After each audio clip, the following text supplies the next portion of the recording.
eu sou mãe de Henrique e descobrir o autismo foi a parte mais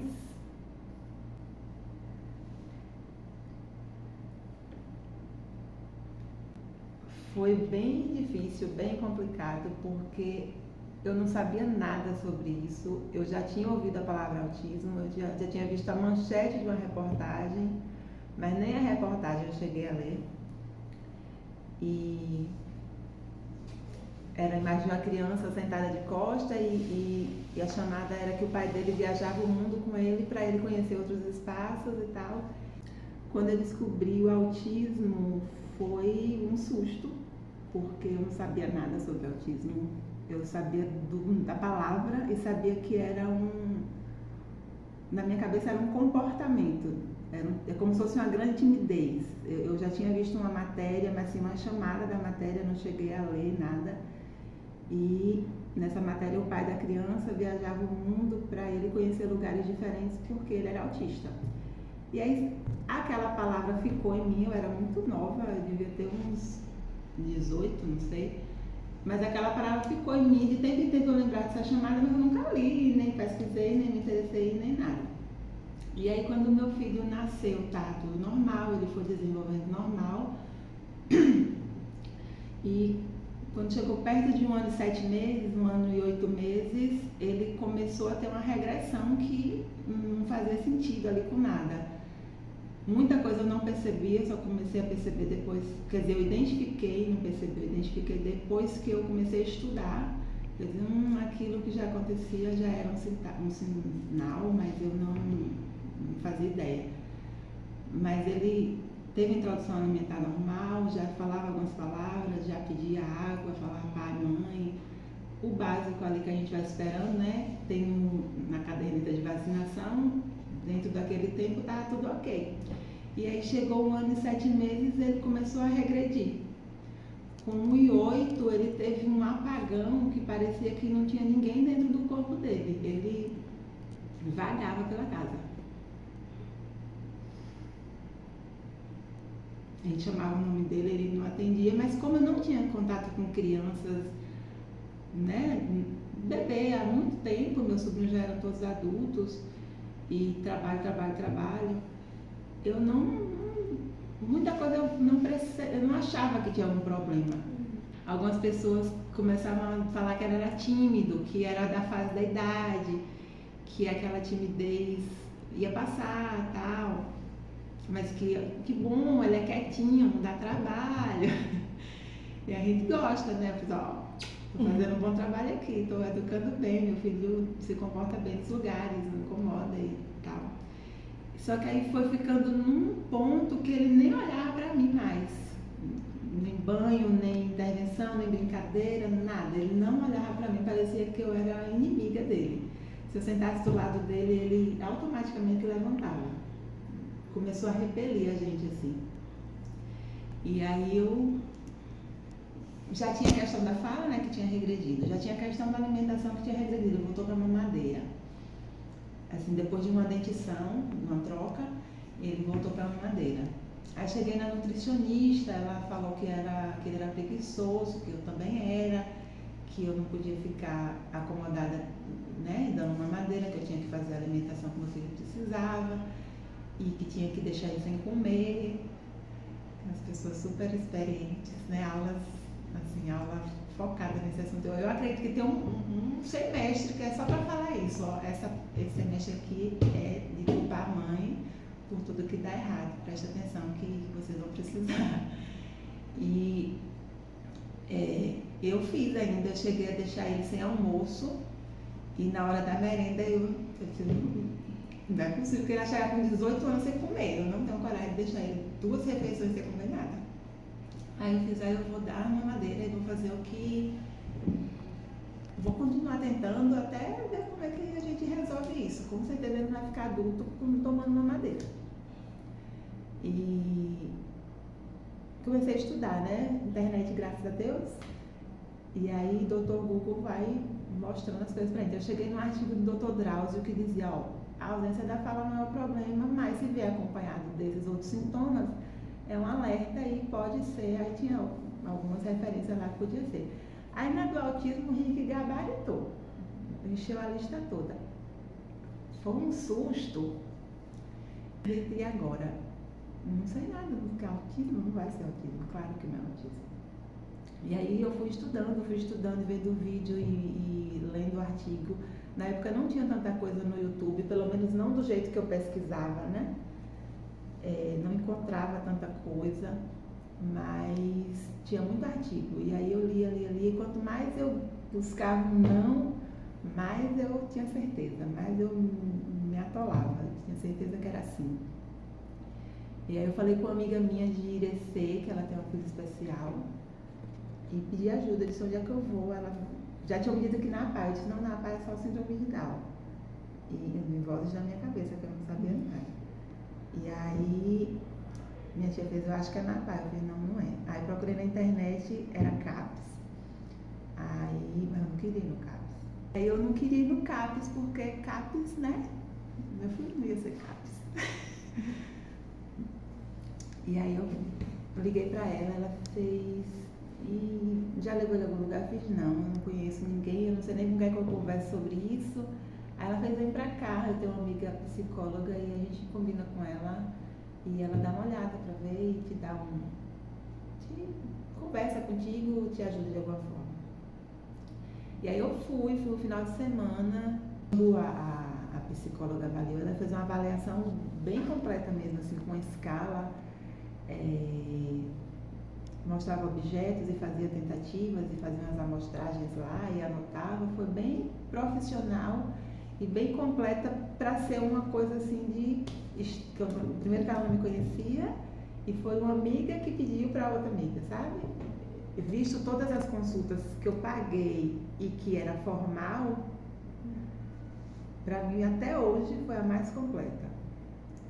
E aí ela me deu um relatório imenso de 3 páginas, que foi com esse relatório que eu consegui vir para aqui para a PAI e ir para o CAPS.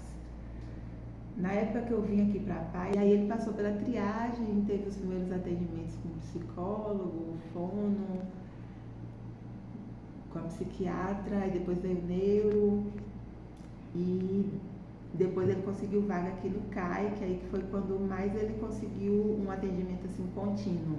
Porque às vezes o neuro ia embora e acabava ficando sem o atendimento, mas aqui no CAI as professoras acolheram bastante ele, todo mundo.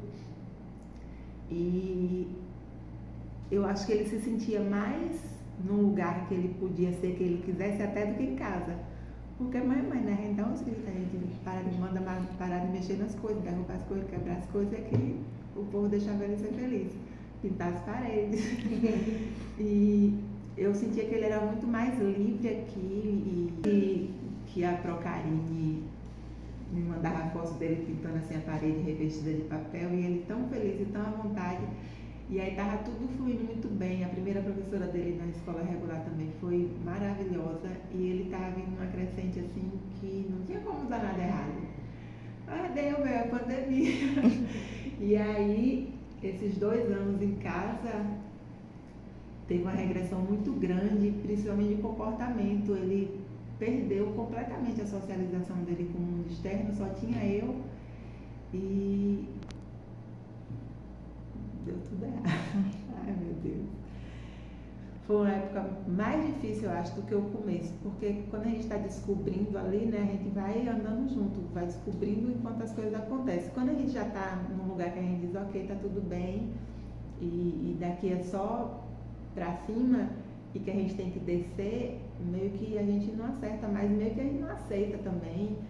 E foi uma readaptação bem difícil, como foi para todo mundo, mas eu acho que para quem tem família com a criança especial sentiu muito isso, porque era como se ele não entendesse, mas quem explicasse, mostrasse as imagens e vídeos das provas, explicando o que estava acontecendo, meio que ele não queria aceitar, não sei se é isso, mas... E aí ele chegou uma época que ele começou a ter aversão das professoras. Quando chegava vídeo ele não queria ver, ele chorava. Quando fazia chamada de vídeo ele não queria mais participar. A hora da conferência com as provas ele não queria fazer. Com a fono, ele não queria mais participar, ele meio que pegou o ranço da cara de todo mundo. E eu tinha a sensação que ele se sentia traído pelas pessoas. Como assim? Elas existem ainda, estão em algum lugar e por que eu não estou com elas? Por que elas estão lá na mesma... Que era, né, o ambiente era aqui e ele não queria. Aí um dia eu lembro que eu pedi a Kátia, tá difícil aqui, deu uma crise, porque viu o Raquel foi lá me levar uns documentos, e aí ele deu uma crise muito grande de se jogar no chão, parecia uma crise epilética. E aí eu falei com Kátia, ela fez, vem pra cá, passou uma tarde aqui com ele, não tem ninguém, todo mundo aqui usa máscara, só pouquinha gente, fica numa sala com ele vê as pessoas, vê que a gente ainda tá aqui, vê que a escola ainda existe, brinca com as coisas que ele gosta e dá uma desafogada e quando precisar de novo pode vir de novo. Aí a gente vê acho que umas 2 ou 3 vezes. Aí ele pegou, lembra que ele pegou alguns brinquedos ainda para guardar de lembrança, passou a pandemia com esses brinquedos, esses livros em casa. E quando voltou, foi difícil para ele se adaptar ao formato diferente, porque quando voltou diferente do que ele estava acostumado. Teve a quebra, que foi uma falta de socialização, e quando voltou era um formato diferente, que não era a manhã toda com aquelas provas que ele estava acostumado. Eram pessoas diferentes e tipo de atendimento diferente. Foi difícil também porque ele tinha crise todos os dias. E eu acho que agora que está passando.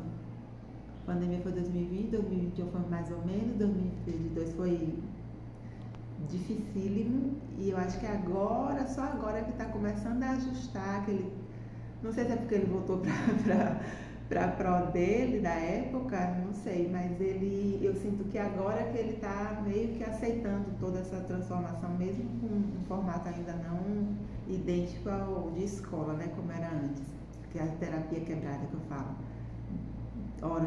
hora com o professor, hora com outro professor. E volta para mim, né? Um professor volta para a mãe e outro professor. E aí, mas mesmo assim, eu acho que esse formato é o que está mais ajudando ele, porque as professoras são bem atenciosas e afetuosas com ele. Eu sinto que muito dos avanços que os profissionais conseguem com o Henrique, mesmo que não tenha experiência com autismo ou não tenha experiência com essa demanda que ele tem agora, mas quando a pessoa é afetuosa com ele, ele vai se adequando, ele consegue levar ele de uma forma mais tranquila, né? Que ele consegue desenvolver mais, ele tem essa questão do afeto muito forte.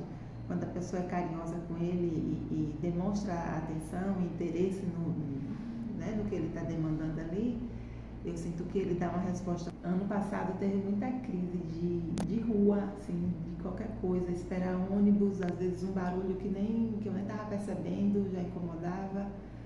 Às vezes a espera incomodava e ele tinha crises agressivas, de morder, de quase arrancar a minha roupa dele, não. Mas passou, né? Tá passando, ajuste de medicação. E muito carinho, as pessoas daqui dão muito carinho para ele e eu acho que isso faz toda a diferença para que ele consiga o avanço que ele está conseguindo hoje. E aí, lembrando uma fala que eu tive lá no começo, que foi muito difícil para mim procurar o CAPS principalmente, a PAI um pouco menos, mas o CAPS era um tabu muito grande porque a gente tem aquele estereótipo, né, de que atende maluco, de que nosso filho não é para ser atendido por psiquiatra.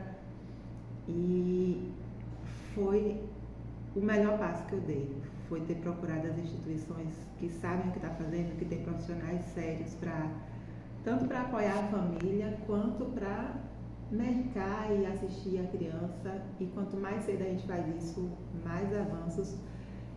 Meu filho começou aqui com 2 anos e 1 mês, eu acho, no máximo, e está até hoje. E se não fosse a pandemia, ele estava muito mais avançado pelo avanço que ele estava tendo. E eu me sinto confiante de estar aqui com os profissionais que atendem ele, porque eu sinto entrando no filho de novo, já a medicação já foi ajustada depois de algumas tentativas.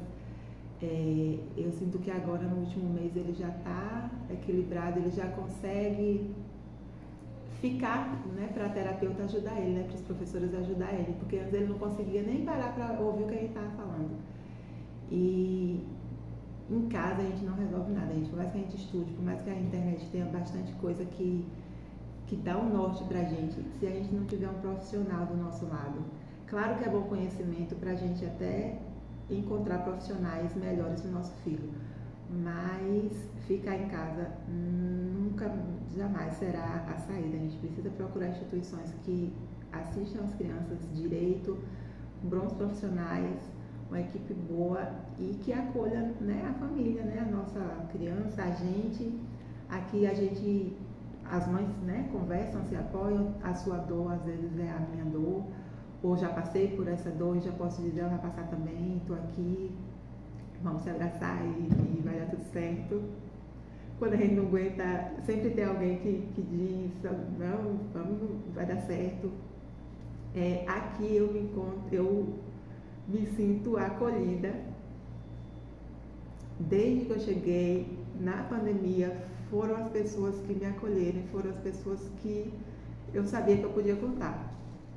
E continuo com essa mesma sensação. Eu posso contar com as pessoas que estão aqui, tanto para entender a pior crise que ele tiver, quanto para quando eu estivesse querendo chorar, eu sei que aqui também tem lugar.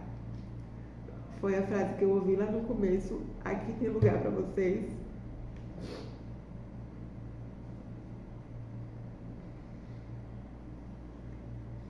Logo que eu cheguei, foi o que eu ouvi.